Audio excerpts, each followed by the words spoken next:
বহুকাল ধরে পড়ে আছে জামতলির জমিদার বাড়িটি। ভয়ে আতঙ্কে কেউ তার চারপাশেও যায় না।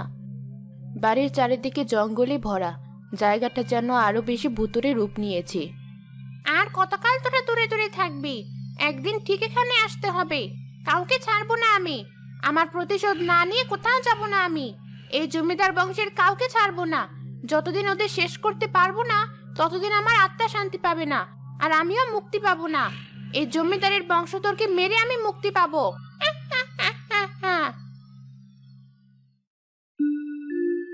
স্যার, আপনার নামে একটা চিঠি এসেছে। কই দেখি দাও। আচ্ছা, যাও তুমি এবার।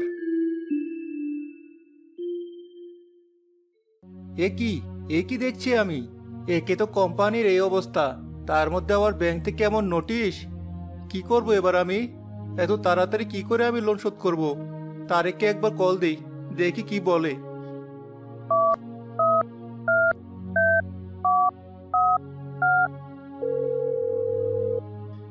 এই সময় আবার সুলতান কল দিল কেন? ও হ্যাঁ, ওর কোম্পানির অবস্থা শুনলাম তেমন ভালো না। যাই বলি একটু সাবধানে বলতে হবে। হ্যাঁ, হ্যালো সুলতান, বল। বড় বিপদ হয়েছে। ব্যাংক থেকে নোটিশ এসেছে, 1 মাসের মধ্যে লোন শোধ করতে হবে। তুই তো জানিস আমার কোম্পানির কি অবস্থা। কি করব কিছু ভেবে পাচ্ছি না। কি আর করবি ভাই, কোম্পানি বিক্রি করে দে।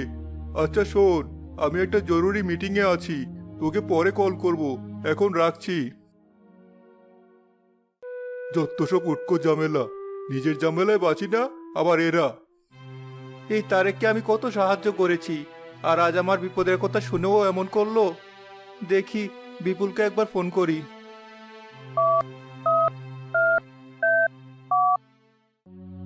হ্যাঁ বিপুল, শোন না ভাই, বড় বিপদে পড়েছি, দয়া করে আমাকে একটু সাহায্য কর। কেন, কি হয়েছে? ও, এ তো সাংঘাতিক বিষয়। কিন্তু আমি যে সাহায্য করব তার তো কোনো উপায় নেই। আর 2 দিন আগে বললেও পারতাম। 2 দিন আগে আমার জমানো সব টাকা দিয়ে শহরে একটা বাড়ি কিনেছি, সেটা কিনতে উল্টো আমারই কিছু দেনা হতে হয়েছে। ও আচ্ছা, আমি তাহলে রাখছি, দেখি অন্য কোথাও কোনো সাহায্য পাই কিনা। ঠিক আছে, রাখ তাহলে। আর কার কাছে সাহায্য চাইবো? আর কারো কাছে সাহায্য চাওয়ার নেই। কিছুই ভালো লাগছে না, বাড়ি ফিরে যাই।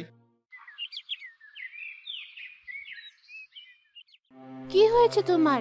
তোমাকে এমন চিন্তিত দেখাচ্ছে কেন? নিপা, তুমি তো জানো আমাদের নতুন কোম্পানি শুরু করার সময় আমি ব্যাংক থেকে অনেক টাকা লোন নিয়েছিলাম। এখন